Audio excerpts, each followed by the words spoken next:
ini kalau kita melihat Mei 2023, Pak Menteri KKP kan Wahyu Sakti Trenggono sempat mengatakan bahwa ini bukan menjual negara dengan mengekspor pasir laut ini. Nah, yang harus dipastikan Pak, nanti yang ditentukan dari total 66 perusahaan yang sudah tertarik untuk mengeruk pasir itu dan juga nanti rencananya akan mengekspor.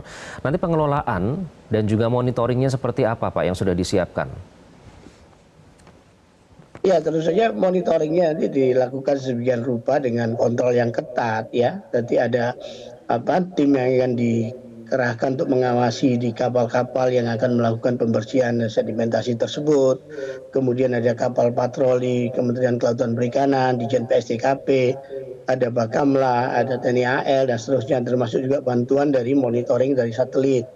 Ya, jadi supaya harus diyakini betul bahwa titik yang dilakukan pengambilan sedimentasi tersebut adalah pada titik prioritas 7 titik prioritas yang sudah ditetapkan oleh Kementerian Kelautan dan Perikanan.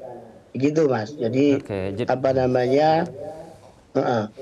Jadi apa yang dipastikan Pak bahwa ini lebih menguntungkan negara kita dan bukan menguntungkan negara lain, karena kekhawatiran para pakar, para analis ini lebih menguntungkan negara lain, dalam hal ini misalnya Singapura, karena bisa jadi daratan mereka bahkan bisa justru lebih luas dibandingkan pulau-pulau kita yang justru tergerus dengan adanya kebijakan ini, Pak Wahyu.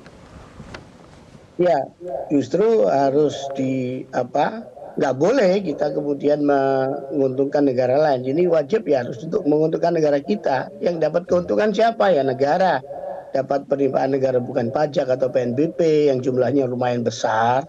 Kemudian juga pengusahanya sendiri atau kontraktornya ya wajar lah mereka bekerja melakukan pembersihan yang kemudian mereka tidak dibayar oleh negara tapi kemudian mendapatkan rezeki itu dari menjual pasir tersebut ya. Kemudian yang ketiga adalah nelayan tidak boleh dirugikan, tidak boleh ada nelayan penghuni dari penduduk di pesisir yang kemudian merasa dirugikan. Kalau mereka berteriak seperti itu ya berarti itu tidak benar dan akan dihentikan. Nah, yang keempat adalah lingkungan hidup atau ekologi harus terjaga. Seperti Pak Menteri berkali-kali menegaskan bahwa ini ekologi harus sebagai panglima. Tidak boleh, itu prinsip itu harus dijaga seperti itu Mas. Dan tolong saya ingin sedikit mengoreksi gambar yang Anda kirimkan, video-video ini bukan seperti itu. Ya, pemanfaatan sedimentasinya itu. Ekskavator, kemudian di pulau-pulau yang ada pasirnya bukan kayak begitu. Itu adalah mazhab atau rezim penambangan masa lalu dengan model IUP yang waktu lalu memang banyak dilakukan dengan cara gegabah ya oleh Kementerian SDM pada waktu itu tidak boleh terjadi lagi. Itu nggak boleh kayak begitu. Jadi kalau itu baru rusak pulaunya, baru hilang gitu kan. Jadi penggambaran ada ekskavator yang kemudian mengeruk pasir di dekat pulau enggak. Jadi ini sekaligus sebenarnya adalah langkah yang bagus dalam artian semua pengurukan atau hasil sedimentasi akan diwajibkan pengurukan atau reklamasi dimanapun di Indonesia. Oke, ini sekaligus mengoreksi ya Pak Wahyu ya.